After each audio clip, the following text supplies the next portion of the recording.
Market માસ્ટર્સમાં સ્વાગત છે। આજે આપણી સાથે માર્કેટ પર ચર્ચા કરવા જોડાઈ રહ્યા છે સેન્ટ્રમ વેલ્થ મેનેજમેન્ટના ઇક્વિટી એડવાઇઝરીના હેડ દેવાંગ મહેતા।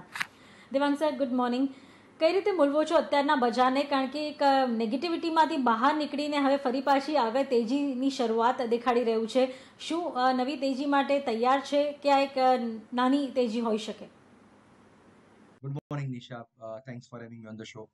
આઈ થિંક યસ, એમ લાગી રહ્યું છે અત્યારના કે આજે તેજી અત્યારના આવી છે છેલ્લા થોડા દિવસોમાં, અને લાઈફ ટાઈમ હાઈસ પર અત્યારે જે હિસાબે માર્કેટ ચાલી રહ્યું છે, કોઇન્સિડન્સ એ છે અને કદાચ એ જ એક બહુ જ ઇમ્પોર્ટન્ટ વસ્તુ છે કે અર્નિંગ સિઝનની વચ્ચે થયું છે। આપણે જનરલી જોયું છે કે જે ફોર્થ ક્વાર્ટરના અર્નિંગ્સ અને લાસ્ટ યરના પણ પૂરા અર્નિંગ્સ જે અત્યારે જાહેર થઈ રહ્યા છે, મોટી કંપનીઝના મિડ કેપ હોય કે સ્મોલ કેપ હોય, જનરલી બહુ જ સારા પ્રોફિટ્સ એનાઉન્સ થઈ રહ્યા છે। વિઝન પણ જો કંપનીઝની વાત કરીએ તો ઓવરઓલ નેક્સ્ટ 2-3 વર્ષ માટેનું વિઝન ઘણું સારું છે। મેનેજમેન્ટ કમેન્ટ્રી બુલિશ છે। યસ, ઓફકોર્સ આપણને ખબર છે કે આ ક્વાર્ટર જે એપ્રિલ, મે, જૂન, જેના પરિણામો જુલાઈમાં આવશે, એ ક્વાર્ટરમાં ઘણા બધા સેક્ટર્સમાં થોડું વોશઆઉટ થઈ જશે, કારણ કે ઓલમોસ્ટ 2 મહિનાથી બધું જ બંધ છે। તો કદાચ આ માર્કેટે ડાયજેસ્ટ કરી લીધું છે, એટલા માટે મને નથી લાગતું કે કંઈ બહુ મોટું કરેક્શન માર્કેટમાં આવે। અને કોર્પોરેટ પ્રોફિટ્સ ટુ જીડીપી ને બધા આપણે જે ડેટા પોઈન્ટ જોઈએ તો જે અત્યારે 2.6% પર આવ્યું છે, એ ઘણા વખત પછી એમ લાગી રહ્યું છે કે કોર્પોરેટ પ્રોફિટ્સ એક બહુ ઇમ્પોર્ટન્ટ પાર્ટ છે જીડીપીનો, અને એમ લાગે છે કે આગળ જતા જો આ પ્રોફિટેબિલિટી અને ઈપીએસના ફિગર્સ જો સુધરતા જશે, સેન્સેક્સ, નિફ્ટી અને બીજી કંપનીઝના પણ, તો મને નથી લાગતું કે બહુ મોટું કરેક્શન આવે। યસ, ડેફિનેટલી કોવિડના જે નંબર્સ છે, કદાચ થર્ડ વેવની વાતો ચાલે છે, વેક્સિનેશન ડ્રાઈવ ફાસ્ટ ચાલે છે કે સ્લો, એના બધા પર પણ થોડું ઘણું નિર્ભર છે। અને વર્લ્ડ ઓવર ઇન્ફ્લેશન ફિગર્સ અને ઇન્ટરેસ્ટ રેટ પર શું વાતો થઈ રહી છે, એના પર પણ માર્કેટનું ભવિષ્ય નિર્ભર છે।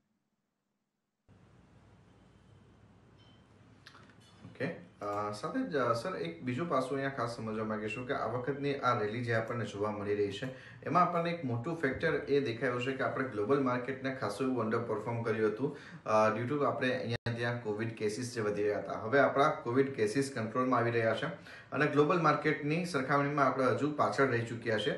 તો અહીંયાથી જો એક તેજી તરફનો વ્યૂ રાખવો હોય તો કેટલા ટકાની તેજી કદાચ આપણે ઇન્ડેક્સ લેવલ ઉપર આવતી જોઈ શકીશું? આઈ થિંક વિક્રમ, એક ફિગર મૂકવો બહુ જ ડિફિકલ્ટ થશે, પણ યસ, જેમ મેં કહ્યું પહેલા એમ, આપણે યસ ગ્લોબલ માર્કેટ્સને અંડર પરફોર્મ કર્યું છે। તમે એમએસસીઆઈ, ડેવલપ માર્કેટ્સ, ઇમર્જિંગ માર્કેટ્સ અને ઇન્ડિયાનું પણ જો કમ્પેરિઝન જુઓ તો આપણે ઘણા વખત સુધી અંડર પરફોર્મ કર્યું હતું। હવે એક પોઝિટિવ એ છે કે બધા સેક્ટર્સ પાર્ટિસિપેટ કરી રહ્યા છે। તમે જુઓ તો last year was a year જ્યાં બહુ વધુ સેક્ટર રોટેશન થયું હતું, એ પણ હજી પણ ચાલુ છે, પણ રાઈટ ફ્રોમ આઈટી, ફાર્મા, પેલા એફએમસીજી હતા, પછી રિલાયન્સે પરફોર્મ કર્યું હતું, બીજા બધા બેંક્સ પણ અત્યારના આવી ગયા છે, મેટલ્સ છે, ઇવન સિક્લિકલ્સમાં, ગ્લોબલ સિક્લિકલ્સમાં પણ રેલી થઈ છે, સિમેન્ટ કહો, બિલ્ડિંગ મટીરિયલ્સ કહો, અને હવે ફરીથી રિલાયન્સમાં પણ ફરી વખત એક છેલ્લા 2-3 દિવસથી તેજી આવી છે। સો એમ લાગી રહ્યું છે કે જે ઘણા બધા પાસાઓ છે માર્કેટના, એ બધા અત્યારને એકત્રિત થઈ અને ઓવરઓલ બુલિશ પિક્ચર પેઇન્ટ કરે છે। ઓફકોર્સ ઇન્વેસ્ટર્સે કેરીડ અવે નથી થવાનું, ધીમે ધીમે બાય કરવાનું છે અને લોંગ ટર્મ વિચાર રાખવાના છે। પણ જેમ તમે કહ્યું એમ, કોવિડ નંબર્સ અત્યારના જે ઘટી રહ્યા છે, એ પણ એક સિલ્વર લાઇનિંગ છે, ડેફિનેટલી પોઝિટિવ છે। અને એની સાથે સાથે વેક્સિનેશન વિશે પણ થોડી ક્લેરિટી મળતી જાય છે। કદાચ નેક્સ્ટ 6 મહિનામાં જો વેક્સિનેશન ડ્રાઈવ થોડું સ્ટ્રોંગ થાય અને કોવિડ નંબર્સ આવી રીતે જ નીચે જતા જાય અને કદાચ ફોર્ચ્યુનેટલી અનફોર્ચ્યુનેટલી ઓછા પણ થઈ જાય ઘણા, તો આઈ થિંક યસ, ગ્લોબલ માર્કેટ સાથે આપણી માર્કેટ્સમાં પણ એક સારું એવું મોમેન્ટમ જોવા મળશે। અને યસ, ઇન્ડિયન માર્કેટ્સમાં પણ ફરી વખત એફઆઈઆઈનો જે ફ્લોઝ લાસ્ટ યર જોરથી આવતો હતો, એ આવવાની શક્યતા વધી જશે। ડેફિનેટલી, કારણ કે હવે તમે જુઓ જે રીતે દેવાંગ સર, ધીરે ધીરે એક પછી એક બધા રાજ્યો અને શહેરો તમે જુઓ ત્યાં ઇકોનોમી ઓપન અપ થઈ રહી છે। ભલે નાના સ્કેલ પર હોય, પણ એટલીસ્ટ શરૂઆત થશે તો આ પણ એક સેન્ટિમેન્ટલ બૂસ્ટર હશે for the shopkeepers as well as equity market. કઈ રીતે મૂલવો છો એને, કારણ કે ધીરે ધીરે જો ઇકોનોમી પાટા પર આવે, જનજીવન પાટા પર આવે, તો એક સારા સંકેતો જ ગણી શકાય। ડેફિનેટલી દિશા, અત્યારના જે લોકડાઉન આપણે છેલ્લા 2 મહિનાથી જોઈ રહ્યા છે, એમાં આપણે જોઈએ છે સેક્ટર્સ, ઘણા સેક્ટર્સ ઉપર એની અસર થઈ છે। આપણે સિમ્પલ વાત કરીએ તો ઓટો કહીએ, ઓટો કમ્પોનન્ટ્સ કહીએ, ડિસ્ક્રિશનરી કન્ઝમ્પશન કહીએ, આ બધા સેક્ટર્સ ઉપર એનો ઇમ્પેક્ટ જરૂર થયો છે। હવે જો અત્યારના લોકડાઉન ખુલે તો જેમ આપણે લાસ્ટ યર કહેતા હતા કે એક પેન્ટઅપ ડિમાન્ડ પણ ક્રિએટ થઈ હશે, લોકોએ શોપિંગ નથી કર્યું, ખરીદી નથી કરી, ઘણી બધી વસ્તુ લોકોને એન્જોય કરવું છે, એ બધું હજી વાર છે। કદાચ લોકો ટ્રાવેલિંગ અત્યારે પણ ફ્રી નથી કરી શકતા, ડાઇન આઉટ નથી કરી શકતા, આ બધું હજી 3-6 મહિના આગળ દેખાઈ રહ્યું છે।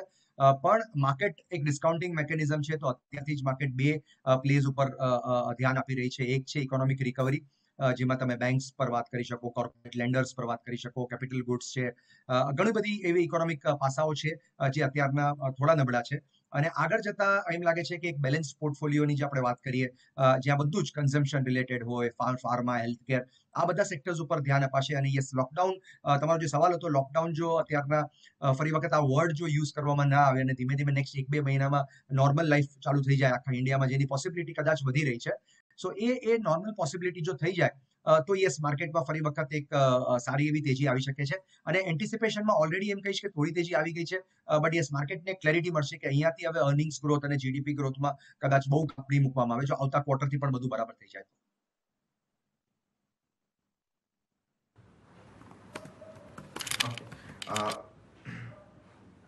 સાથે જ સર એક બીજું પાસું એક સમજવા એ માંગીશું કે જે પ્રમાણેની આખી અત્યારે આપણે આ સિચ્યુએશન જોઈ રહ્યા છે, એમાં જે સિક્લિકલની તમે વાત કરી ત્યાં આપણને એક્શન દેખે છે. હવે આમાં આપણે જોઈએ તો મેજર પાર્ટ છે એ આપણા કોમોડિટી ડ્રીવન જે સ્ટોક્સ છે એમાં દેખાઈ રહ્યો છે, જેમ કે મેટલ છે, શુગર છે, હવે કેટલાક અંશે એફએમસીજી કાઉન્ટર્સ છે, ત્યાં પણ આપણને એક્શન આવતી દેખાઈ રહી છે. તો આ જે આખું વર્ટિકલ છે, જે આખું પ્રાઇસ ડ્રીવન અત્યારે આપણને તેજીમાં દેખાઈ રહ્યું છે, એમાં હજુ આગળ કેટલી તેજી એન્ટિસિપેટ કરી શકાય એમ છે? કદાચ આ પ્રકારનો જો ડિમાન્ડ આઉટલુક રહ્યો તો કદાચ આખું આ વર્ષ આ બધા જ કાઉન્ટર્સ માટે થઈને એક તેજીનું વર્ષ રહેશે. આઈ થિંક સૌથી અનસર્ટન સેક્ટર છે જે આપણે ગ્લોબલ સિક્લિકલ્સ અથવા જે મેટલ્સની વાત કરીએ છીએ, એ આઈ થિંક લાસ્ટ યર આપણે કોઈએ પણ એન્ટિસિપેટ નહીં કર્યું હોય કે આટલી મોટી તેજી કદાચ આ બધા બિઝનેસીસમાં અને આ સેક્ટર્સમાં આવશે, કારણ કે આવા પ્રાઇસ રાઇઝ મળશે લોકોને. વર્લ્ડ ઓવર ઇન્ફ્રાસ્ટ્રક્ચર ક્રિએશન થઈ રહ્યું છે. સો આઈ થિંક યસ, આ તેજી એક અત્યારે એમ કહી શકીશ કે થોડી જસ્ટિફાઈડ છે. એને હવે ઘણા વર્ષો પછી એ લોકોને પ્રાઇસ રિયલાઇઝેશન સારા મળી રહ્યા છે અને ડેટ પણ ઓછી થઈ રહી છે. પણ જેમ મેં કહ્યું એમ, આ સેક્ટર ઉપર તમે બહુ લોંગ ટર્મ માટે ભરોસો ન કરી શકો. એટલા જ માટે એને સિક્લિકલ કહેવાય છે. તો યસ, અહીંયાથી કદાચ થોડી ઘણી અપસાઇડ હજી દેખાઈ રહી છે, કારણ કે કમેન્ટ્રીઝ હજી પણ બુલિશ છે મેનેજમેન્ટ્સની, અને પ્રાઇસ રાઇઝ ઇન્ડિયામાં પણ હજી લઈ રહ્યા છે મેનેજમેન્ટ, એટલે કદાચ અહીંયાથી થોડી પોઝિટિવિટી છે. પણ હવે થોડું સાવચેત રહેવું જોઈએ. જેને નીચેના ભાવમાં ઇન્વેસ્ટ કર્યું છે એને ધીમે ધીમે આજે 10-20% પ્રોફિટ બુકિંગ કરી અને પોતાના પોર્ટફોલિયોની થોડી સેફટી પણ જોવાનો વિચાર રાખવો જોઈએ. બટ અધરવાઇઝ યસ, કદાચ અહીંયાથી થોડીક અપસાઇડ હોઈ શકે. પણ જેમ મેં કહ્યું એમ, આનું ટાઈમિંગ કરવું બહુ જ ડિફિકલ્ટ હોય છે સિક્લિકલ સેક્ટર્સમાં, તો થોડા સાવચેત રહેવું જરૂરી છે. પણ જો ઇન્ફ્રાની જ વાત કરીએ તો તમે જો મુંબઈમાં આટલી ઝડપે કહી શકાય 2 મેટ્રો કાર્યરત થશે એવું વિચાર પણ નહોતો કર્યો, પણ જે સ્પીડથી ઇન્ફ્રાસ્ટ્રક્ચર ડેવલપમેન્ટ થઈ રહ્યું છે બધા રાજ્યોમાં, એ એક મોટું એક્સેપ્શનલ છે. તમે જુઓ કે કેટલા જોબ જનરેટ થઈ રહી છે, કેટલું મેટલ વપરાઈ રહ્યું છે અને કેટલું સિમેન્ટ વપરાઈ રહ્યું છે. તો આની ડિમાન્ડ તમે કઈ રીતે જુઓ છો મેટલ અને સિમેન્ટની આ બધા ઇન્ફ્રા ડેવલપમેન્ટમાં? Very true. સો અત્યારના તમે ઇન્ફ્રા ડેવલપમેન્ટની વાત કરો તો ઇન્ફ્રા ડેવલપમેન્ટમાં આપણે કદાચ જો રિયલ એસ્ટેટને પણ સાથે ગણીએ તો સિમેન્ટ ડિમાન્ડ તો બહુ જ વધવાની છે. અરાઉન્ડ એમ કહેવાય છે 70-75% ઓફ ધ જે સિમેન્ટ ડિમાન્ડ હોય છે એ રિયલ એસ્ટેટ પ્રોજેક્ટ્સ તરફ જાય છે અને બાકીની ઇન્ફ્રાસ્ટ્રક્ચર પ્રોજેક્ટ્સ તરફ જાય છે. સો યસ, આપણે એમ કહી શકાય કે અત્યારના રિયલ એસ્ટેટમાં પણ, રેસિડેન્શિયલ રિયલ એસ્ટેટમાં પણ ઇન્ડિયામાં ઓવરઓલ તમને સારું એક રુઝાન જોવા મળ્યું છે. અને ઇન્ફ્રાસ્ટ્રક્ચર ક્રિએશન, જેમ તમે કહ્યું, મેટ્રોઝ હોય કે મોનોઝ હોય કે હાઈવે પ્રોજેક્ટ્સ છે કે ફ્રીવે પ્રોજેક્ટ્સ કહી શકાય, કે જે એક્સપ્રેસ વેઝ છે, બધી જ જગ્યાએ તમે જુઓ, નોર્થ જુઓ, સાઉથ જુઓ, આવા પ્રોજેક્ટ્સ બની જ રહ્યા છે. હવે આમાં એના બેનિફિશિયરીઝ કોણ છે? તો બેનિફિશિયરીઝમાં ડેફિનેટલી તમે બિલ્ડિંગ મટીરિયલ્સની વાત કરી શકો, જેને ફાયદો થાય છે રિયલ એસ્ટેટથી પણ, જેને ફાયદો થાય છે ઇન્ફ્રાસ્ટ્રક્ચરથી પણ. આમાં તમે સિમેન્ટ કંપનીઝ કહી શકો, તમે ઇલેક્ટ્રિકલ ગુડ્સ કંપનીઝ કહી શકો, paint companies to certain extent, adhesives છે જે ફર્નિચરના પ્રોક્સી પ્લે હોય છે, આ બધી ટાઈપની કંપનીઝ પણ તમે જોઈ શકો છો. ઓટોમેશન કંપનીઝ છે, આઈટી યુનિવર્સમાં જે આવા પ્રોજેક્ટ્સ માટે જે આઈટી ના સોફ્ટવેર્સ બનાવે છે અથવા એના માટે જે સર્વિસીસ પ્રોવાઈડ કરે છે, આ ટાઈપની કંપનીઝ એક પ્રોક્સી તરીકે ઇમર્જ થઈ રહી છે ઇન્ફ્રાસ્ટ્રક્ચર પ્લે માટે, rather then the direct infrastructure play.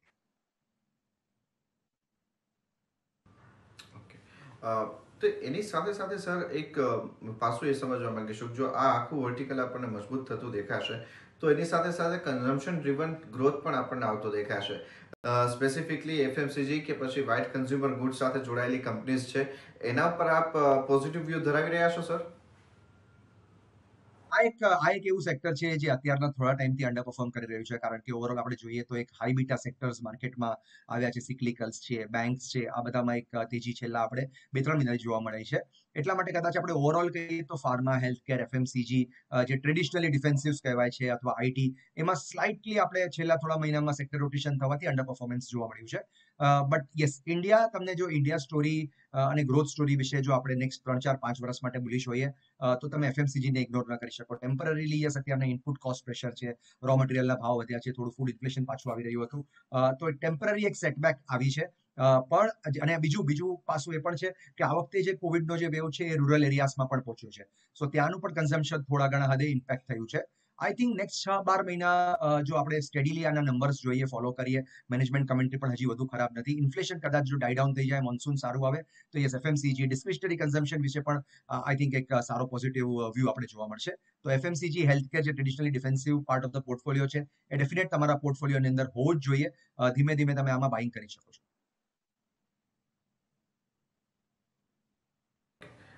તો ધીમે ધીમે એક અહીંયા ખરીદદારી માટેનો વ્યૂ રાખવાની સલાહ બની રહી છે. સર, સાથે અહીંયા બેન્કિંગ અને ફાઇનાન્શિયલ્સથી જે થોડી વાત કરીએ તો એ છે કે હવે જે આખું એક લોઅર ઇન્ટરેસ્ટ રેટનું રેઝિમ છે એ કદાચ આપણને એકાદ વર્ષ સુધી હજુ પણ ચાલુ રહેતું દેખાઈ શકે તેમ છે. તો એને ધ્યાનમાં રાખતા આપણને ખાસ કરીને જે ઘણા બધા કંપનીઝ છે કે જેના ડેટ માટેના કન્સર્ન્સ હતા એમના માટે થઈને મોટો બેનિફિટ છે અને કદાચ એના લઈને એમના માર્જિન અને એમના ડેટ રિપેમેન્ટમાં પણ એક પોઝિટિવ ઇમ્પેક્ટ આવતી દેખાશે. તો જો બેન્કિંગ અને ફાઇનાન્શિયલ સેક્ટરને આપણે જોવું હોય, અને હું બેન્કિંગ અને ફાઇનાન્શિયલની વાત કરું છું ત્યારે ખાસ કરીને એનબીએફસીનો એમાં સમાવેશ કરીએ, એને આપ કેવી રીતના જોઈ રહ્યા છો? ત્યાં એક આખું નવું રીરેટિંગ થવા માટેની સંભાવનાઓને જોવી જોઈએ કે નહીં? નોર્મલી તમે કહો તો અરાઉન્ડ 1.5 થી 1.82% વધારે ગ્રો કરે છે. આપણે 1.5x અથવા 2x ઇકોનોમિક ગ્રોથની આપણે વાત કરીએ તો એનાથી વધુ ગ્રો કરે છે. આઈ થિંક આગળ જતા એમ દેખાઈ રહ્યું છે કે પહેલા રિટેલ લેન્ડિંગ તો ચાલતું જતું, કોર્પોરેટ લેન્ડિંગ પણ પાછું આવશે. જો કેપેક્સની આપણે વાત કરી કે આપણે આગળ ઇન્ફ્રાસ્ટ્રક્ચર પ્રોજેક્ટ્સની બધી જે આપણે વાત કરીશું, પર આઈ થિંક આ બધું જો ગ્રો થવાનું હશે તો કોર્પોરેટ લેન્ડર્સ પણ ફરી વખત પાછા આવશે. તમે જુઓ તો most of the private banks, જે લાર્જ પ્રાઇવેટ બેંક્સ છે અને સર્ટન પીએસયુ બેંક્સ, એ લોકોની કમેન્ટ્રી ઘણી પોઝિટિવ હતી. વર્સ્ટ ઇઝ બિહાઇન્ડ ધેમ એમ પણ એ લોકો કહેવા માંડ્યા છે અત્યારે. જો આપણે આને આપણે ફેસ વેલ્યુ પર લઈએ તો આઈ થિંક આગામી થોડા દિવસોમાં બેંક્સ, એનબીએફસી વગેરે એક તો લોઅર ઇન્ટરેસ્ટ રેટ છે એનો બેનિફિટ તો મળી જ રહ્યો છે, સાથે ક્રેડિટ ગ્રોથ, ડિપોઝિટ ગ્રોથ, જો બધું ઇકોનોમીમાં પાછું આવે તો આ લોકો બેનિફિશિયરીઝ રહેશે. બહુ ઇમ્પોર્ટન્ટ છે કે આની અંદર ઘણા બધા વર્ટિકલ્સ છે. તમે પ્રાઇવેટ બેંક્સ ઉપર ધ્યાન આપી શકો છો, સારી કન્ઝ્યુમર એનબીએફસીસ પર ધ્યાન આપી શકો છો, તમે હાઉસિંગ ફાઇનાન્સ એનબીએફસીસ પર ધ્યાન આપી શકો છો, ઇન્સ્યોરન્સ કંપનીઝ જે નોન લેન્ડર્સ કહેવાય છે એની ઉપર પણ તમે લાઈફ ઇન્સ્યોરન્સ હોય કે જનરલ ઇન્સ્યોરન્સ હોય, આપણે જોયું છે કે છેલ્લા 1.5-2 વર્ષમાં જે ઇવેન્ટ્સ થયા છે એના કારણે પણ ઇન્ડિયામાં પેનિટ્રેશન ડેન્સિટી બધી વધવાની શક્યતાઓ છે. તો તમે ઇન્સ્યોરન્સ કંપનીઝ ઉપર પણ બીએફએસઆઈ યુનિવર્સ જ્યારે આપણે વાત કરીએ ત્યારે એની પર પણ ધ્યાન આપી શકો છો. ત્યારે જ દેવાંગ, જે રીતે અત્યારે ડિફેન્સ માટે સમાચાર આવી રહ્યા છે કે હવે મોટા ભાગના ઇક્વિપમેન્ટ્સ હોય, હથિયારો હોય, એ ભારતમાં જ મેન્યુફેક્ચરિંગ થશે, ઇમ્પોર્ટ નહીં કરવામાં આવે, આ એક મોટા સમાચાર છે ડિફેન્સ માટે. તમે જો બજેટમાં પણ એક મોટી ફાળવણી ડિફેન્સ માટે કરવામાં આવી છે, તમે કેટલું ફોકસ રાખી રહ્યા છો, કેટલું અલોકેશન પોર્ટફોલિયોમાં ડિફેન્સમાં હોવું જોઈએ? I think defence as a direct play કદાચ આપણી પાસે ઇન્ડિયામાં કંપનીઝ જરૂર છે, પણ એટલી બધી કંપનીઝ નથી અને ઘણી ખરી પીએસયુ યુનિવર્સમાં છે. સો પીએસયુઝમાં ઓફકોર્સ એવું નથી કે પીએસયુઝ બાય ન કરાય, પણ અત્યારના જે એન્વાયરમેન્ટ છે એમાં કદાચ ભવિષ્યમાં ઘડી ઘડી ડાયવેસ્ટમેન્ટ પણ ગવર્મેન્ટે કરવું પડે પીએસયુઝમાં. પ્રાઇવેટાઇઝેશન થાય તો એ બહુ સારી વાત છે, પણ જો ઓએફએસ આવતા રહે તો એકવાર જે ઇન્વેસ્ટેડ ક્લાયન્ટ્સ હોય એ લોકોના નીચા ભાવમાં પણ તમને ફરી વખત શેર્સ ઓએફએસમાં મળે છે, તો એક થોડું સેન્ટિમેન્ટ કદાચ આના કારણે નેગેટિવ થઈ શકે છે ઘણી વખત. પણ યસ, ડિફેન્સમાં ઘણી બધી કંપનીઝ એવી લિસ્ટેડ કંપનીઝ છે જે પ્રાઇવેટ સેક્ટરમાં પણ છે અને જેનો એક નાનો પાર્ટ ડિફેન્સમાં છે, અમુક પાર્ટ ઇન્ફ્રાસ્ટ્રક્ચરમાં છે, અમુક પાર્ટ ડિફેન્સમાં છે. આ કંપની કોંગ્લોમરેટ છે ઇન અ વે ઇન્ડિયામાં. સો આવી કંપનીઝ ઉપર તમે ધ્યાન આપશો તો યસ, તમને કેપિટલ ગુડ્સનું, કેપેક્સનું, ડિફેન્સ ઇક્વિપમેન્ટ્સનું, ઘણી બધી વસ્તુ ઉપર તમે ફોકસ કરી શકો છો. તો મારા હિસાબે ખાલી ડિફેન્સ કરવા કરતા એવી કંપનીઝ બાય કરો જે ઘણા બધા વર્ટિકલ્સને કેટર કરતું હોય. તો આઈ થિંક આપણે કદાચ એક વસ્તુ પર ડિપેન્ડન્સ ઓછી થઈ જાય, કારણ કે અગેન બજેટ ઉપર બહુ ડિપેન્ડ હોય છે. કેટલું બજેટ, હંમેશા બજેટ વધે જ છે, પણ કેટલું સ્પેન્ડ કરવું અને ઇન્ડિયામાં વધુ સ્પેન્ડ કરવું કે બહાર સ્પેન્ડ કરવું, જો આ ડિસિઝન્સ આગળ ચેન્જ કરવામાં આવે તો કદાચ આની ડિપેન્ડન્સ વધારે હોય. પણ યસ, ડેફિનેટલી જેના પોર્ટફોલિયોમાં આ સેક્ટર્સ હોય એને હોલ્ડ તો કરવા જ જોઈએ. ઘણા વખતે આ સેક્ટર્સની અંદર ઇન્ડિયા માટે જે મેક ઇન ઇન્ડિયા છે એ આવી રહ્યું છે, એટલે પોઝિટિવ જ છે. ઓકે.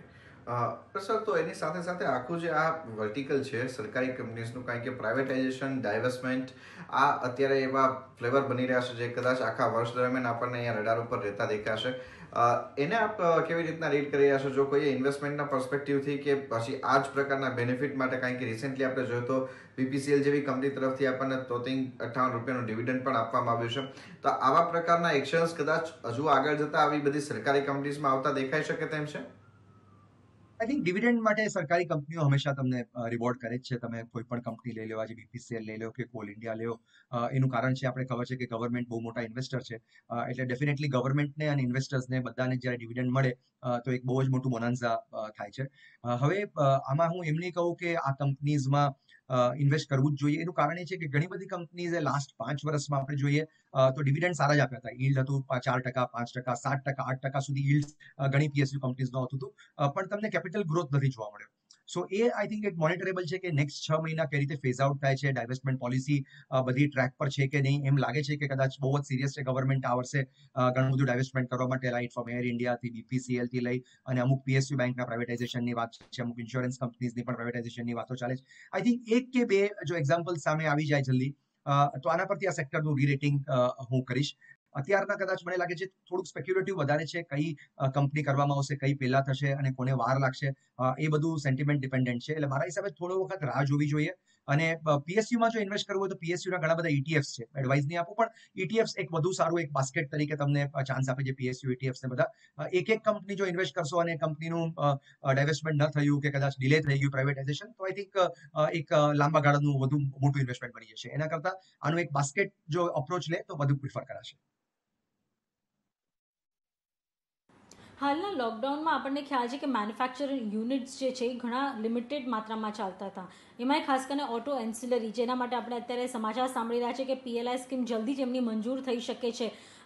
એને તમે કઈ રીતે મૂલવી રહ્યા છો? કારણ કે આ ગ્રોથ ડ્રાઈવર છે ઓટો, અને ઓટો માટે રિપ્લેસમેન્ટ માર્કેટ પણ એટલું જ મોટું છે. એટલે ઓટો એન્સિલરી સેગમેન્ટ તમે જો ઓટો કરતાં ઓટો એન્સિલરીમાં ડિમાન્ડ કદાચ વધુ ઝડપે આગળ વધતી જોવા મળે. ને અત્યારે નંબર્સ પણ તમે જુઓ તો ઓટો એન્સિલરી કંપનીઝના સારા નંબર પોસ્ટ થયા છે.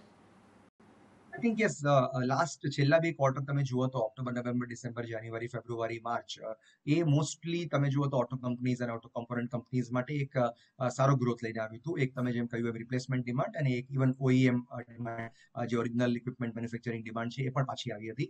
હવે આ ક્વાર્ટર માર્કેટને ખબર છે કે એબરેશન છે. જે આપણે વાત કરી રહ્યા છીએ એપ્રિલ, મે, જૂન, જે ક્વાર્ટરની અંદર આપણે અત્યારે છે, તો એ કદાચ જુલાઈમાં જે આવશે એ રિઝલ્ટ એક થોડા કદાચ વીક આવી શકે છે, ખાસ કરીને ઓટો એન્સિલરી માટે. કારણ કે અત્યારના ઓલમોસ્ટ સ્ટેન્ડ સ્ટીલ પર આવી ગયા છે શોરૂમ્સ અને બધા.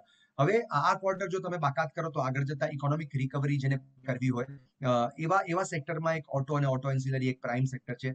થોડું પેશન્સ જોશે, પણ યસ, જેનું પણ 1.5-2 વર્ષનું હોરાઇઝન હોય એના માટે ઓટોમાં ઓટો કમ્પોનન્ટ કંપનીઝ છે, ઘણી બધી કંપનીઝ છે, બેટરીઝ બનાવે છે, ટાયર સ્ટોક્સ છે, આ બધું ઇન્ટરેસ્ટિંગ લાગી રહ્યું છે. યસ, 2 થી 3 વર્ષનું હોરાઇઝન રાખજો, તો આમાં તમને વધુ પ્રોફિટેબિલિટી અને સીએજીઆર કમ્પાઉન્ડેડ રિટર્ન્સ તમને મળી શકે છે.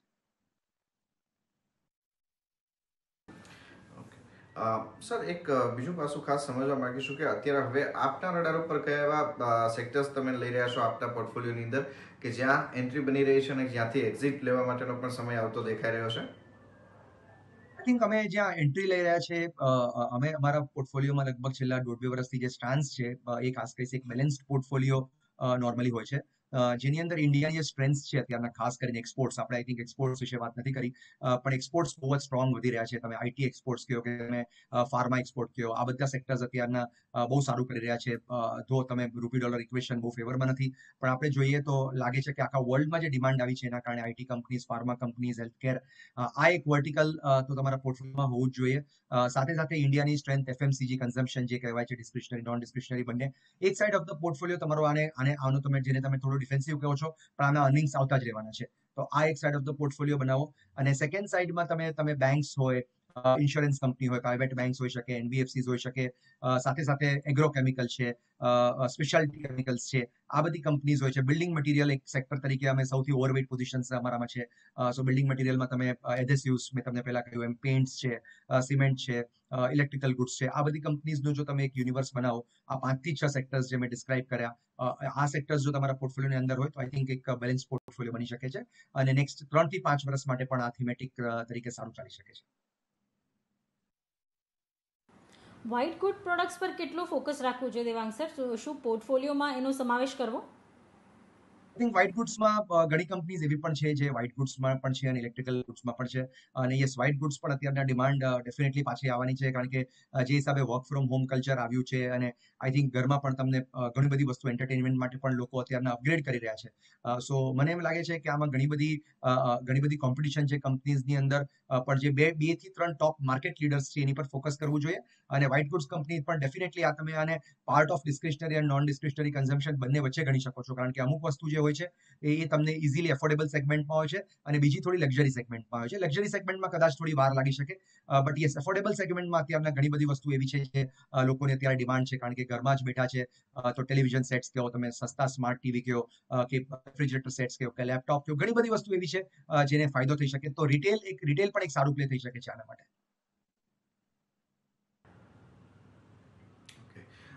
સર, એક પાછું ખાસ થોડાક મેક્રો ડેટા ઉપર સમજવા માંગીશું. રિસેન્ટલી આપણા જે જીડીપીના આંકડાઓ આવતા દેખાયા છે, આપણી એક્સપેક્ટેશન હતી એના કરતાં સારા આવતા દેખાયા છે, પણ નેગેટિવ સાઈડ ઉપરના આંકડાઓ છે ને એને લઈને આપણે જોઈશું કે હવે કદાચ આગળ જતા બીજા બધા જે રેટિંગ એજન્સીસ છે એ પણ આપણા આઉટલુકને બદલતા દેખાશે. આપ આ ફેક્ટરને કેવી રીતે જોઈ રહ્યા છો? બે વસ્તુ છે. એક તો જીડીપી ડેટા જે ગઈકાલે રિલીઝ થયો, એ નોર્મલી એક આપણે એમ કહીએ કે લેગ ઇન્ડિકેટર હોય છે. જે લાસ્ટ પૂરા વર્ષના ડેટા આવ્યો, એ data point market easily absorb કરી લે છે નોર્મલી. હવે આગળ જતા યસ, જે કટ્સ આવશે, કોઈ અપગ્રેડ આવશે કે નહીં તો અત્યારે ખબર નથી, પણ ડેફિનેટ કદાચ થોડા કટ આવશે. સવારે પણ હું જોતો હતો, એક કે બે એજન્સીએ થોડા ઓલરેડી જીડીપી ડેટા ઉપર થોડુંક કટ કર્યું છે. આઈ થિંક બે વસ્તુ થશે. એક, જીડીપી ડેટા કદાચ થોડા કટ થશે અને આ ક્વાર્ટર મિસ આઉટ થયું છે એના કારણે હું વધારે ફોકસ કરીશ જે અર્નિંગ્સ કટ થશે. નેક્સ્ટ યરના જે ઓપ્ટિમિસ્ટિક અર્નિંગ્સ એસ્ટિમેટ હતા એમાં કદાચ થોડું ઘણું અર્નિંગ્સ કટ થઈ શકે છે એક ક્વાર્ટર જે વોશ આઉટ થયું એના કારણે. આ બંને ફેક્ટર યસ માર્કેટ ઉપર થોડા પ્લે કરશે, કારણ કે વેલ્યુએશન થોડું મોંઘું લાગવા માંડશે અર્નિંગ્સ જો નીચે આવવાના હોય તો એના કારણે. અને સેકન્ડ, યસ, જીડીપી માટે ફરી વખત આઈ થિંક ઇન્ડિયામાં એવા ચાન્સીસ છે કે જો કોવિડ ઓછું થયું, આ બહુ જ ઇમ્પોર્ટન્ટ મોનિટરેબલ છે, અત્યારના કહેવું બહુ ડિફિકલ્ટ છે, પણ જો નેક્સ્ટ ક્વાર્ટરથી વસ્તુઓ થોડી નોર્મલાઇઝ થઈ અને મે બી થર્ડ અને ફોર્થ ક્વાર્ટરમાં વધુ સુધર્યું તો આઈ થિંક જીડીપી ડેટા ફરી વખત બાઉન્સ બેક કરી શકે છે, પણ અત્યારના એ કહેવું મુશ્કેલ છે. પણ મારા ખ્યાલથી કદાચ ઇન્ટરનેશનલ કંપનીઝ અને ઇન્ટરનેશનલ એજન્સીઝ જીડીપીને ડાઉનગ્રેડ બી કરે તો અત્યારના માર્કેટ એવા મૂડમાં નથી કે બહુ મોટું કરેક્શન બતાવે. ઓકે દેવાંગ સર, ઘણી ઇન્ટરેસ્ટિંગ ચર્ચા થઈ. થેન્ક યુ સો મચ અમારી સાથે આ ચર્ચામાં જોડાવા અને તમારા વ્યૂઝ દર્શકો સુધી પહોંચાડવા માટે. આભાર સર. Good day. તો હાલ પૂરતું આટલું જ. મને ને વિક્રમ બંનેને આપશો રજા. વધુ અપડેટ માટે જોતા રહો CNBC બજાર. નમસ્તે.